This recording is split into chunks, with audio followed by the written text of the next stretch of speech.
Bella a tutti ragazzi, ben ritrovati in un nuovo video dello spazio calciomercato Batman Napoletano. Prima di tutto, prima di iniziare con il video, andiamoci a mettere la nostra cosa migliore che abbiamo nel canale, migliore di tutti i video e tutto. Andiamo. Ok. Un attimo sono con il contrario. Ok. Ok. Bello scalda quello del Napoli. Ci sta.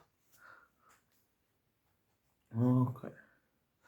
Allora, in questo video andremo a parlare della partita di domani tra Napoli e Lecce. Il club azzurro giocherà alle ore. Che ora gioca? Vabbè, nel prima serata, verso le 6:30. Tra l'altro che nella terza partita di campionato che il Napoli gioca alle 6:30. Però, vabbè. ehm, Secondo me, prima di tutto il Napoli ha l'infermeria quasi piena, ehm, quasi totalmente, è totalmente piena, cioè con De Bruyne, Meret, c'è Cristiano Juventus e si è fatta male, cioè, per farvi capire il livello che acquistiamo. Poi,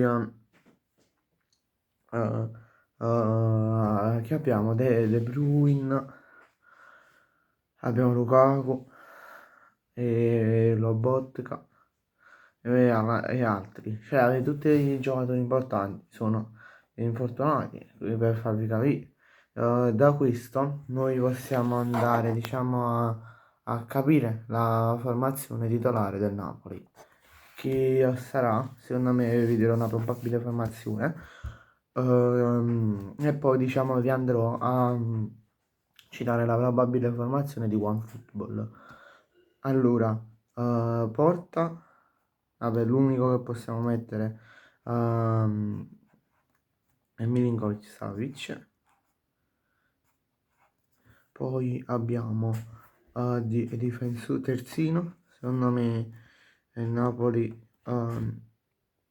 giocherà con un 4-1-4-1, ormai capite che sarà questo il modulo del Napoli.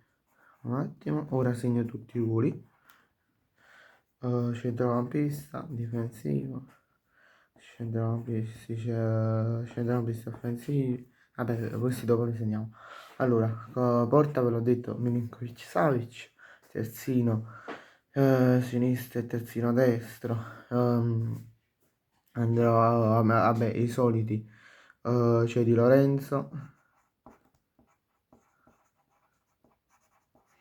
Però io non andrei a negare un Mazzocchi, secondo me andrà a giocare, entrerà Mazzocchi durante la partita, però dal secondo tempo in poi, fine secondo tempo in poi.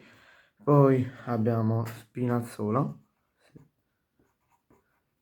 poi due difensori centrali, Beukema e Jesus, secondo me. Secondo me il Napoli andrà a risparmiare, diciamo, Buongiorno, che entrerà durante e non all'inizio per, diciamo, la prossima partita di domenica. Sabato. Sì, sabato, scusate, la partita di sabato delle 6 contro il Como, che è pure una bella squadra, il Como. Non vi nego, perché se vi ricordate, l'anno passato, nella prima partita di andata a Maradona, vincemmo 6 a, no, 6 uguale 6 a 4 a 1, 4 a 2, una cosa del genere. Poi ehm, la partita di ritorno la perdemmo 3 a 2. Però vabbè, non fatemi ricordare quel periodo di quando perdemmo 3 a 2, era come fece l'autogol, se non mi ricordo male. Mamma mia, che c'era, fu una schifezza quella partita secondo me.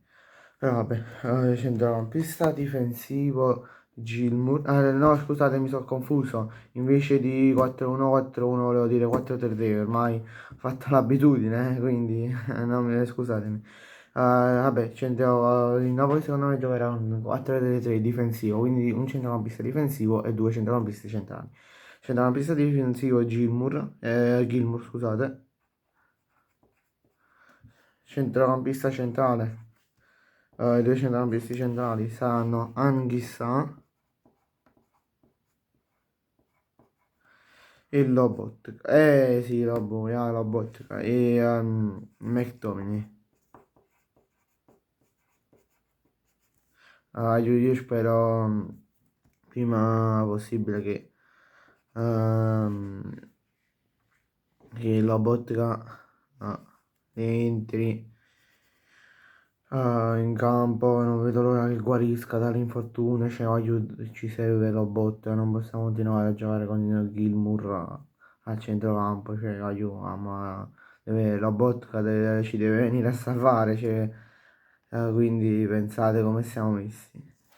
Poi comunque, a parte l'infermeria Pina, vi volevo dire che non mi ricordo se già ve l'ho detto nel video precedente, ma Cavani e Holiund saranno già a disposizione la partita contro il Lecce. Secondo me Cavani non giocherà, giocherà direttamente titolare di quella del Como, della partita contro il Como. Poi, prima di parlarvi di Holiund, vi lascio al video perché ve lo dirò tra pochissimo. Vabbè. Alla sinistra, le due ali, alla sinistra e alla destra. Destra. Secondo me Politano e Langa. No, scusa, Langa. Sì, Langa, che però si alternerà con Elmas che sta scalpitando per giocare titolare. Oppure avere più minutaggi, ora non ricordo bene le dinamiche. Attaccante, centrale, punta centrale. Rasmus Holind. Me la sono rischiata perché non so sicuro tanto di questa, diciamo, di questa cosa, però penso che giocherà più Lucca, però rientrerà Holind nel secondo tempo. Pure il Napoli può arrivare, può anche riproporre il falso 9, però non penso perché non ci abbiamo i giocatori per 4-1-4-1 falso 9. Mettere David Neres in attacco da centrale come falso 9. Non lo so, sapete, però secondo me la formazione titolare, come vi ho detto, sarà un 4-3-3. Ora vi vado a leggere la partita, cioè la probabile formazione secondo OneFootball.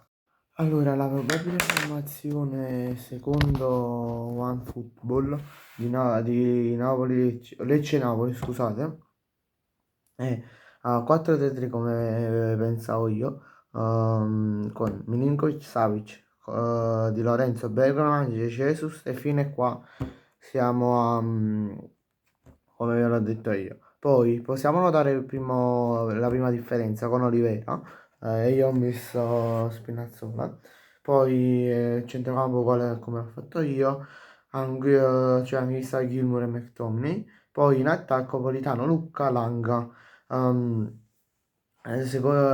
Lucca come punta centrale, che come OneFootball ha detto precisamente che con le stesse parole che vi ho detto io, che diciamo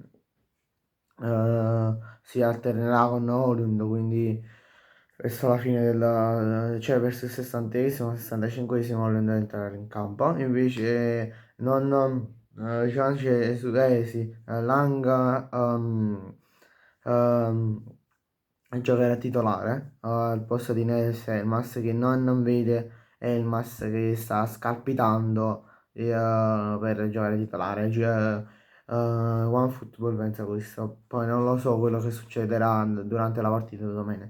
di domani. Bene ragazzi, grazie a tutti per la visione, ci vediamo in un prossimo video, mi raccomando iscrivetevi al canale, fate girare questo canale a tutti quanti, in descrizione vi lascerò il gruppo Telegram, ehm, lasciate il tasto like e commentatemi facendomi sapere cosa ne pensate della probabile formazione del Napoli. Ciao!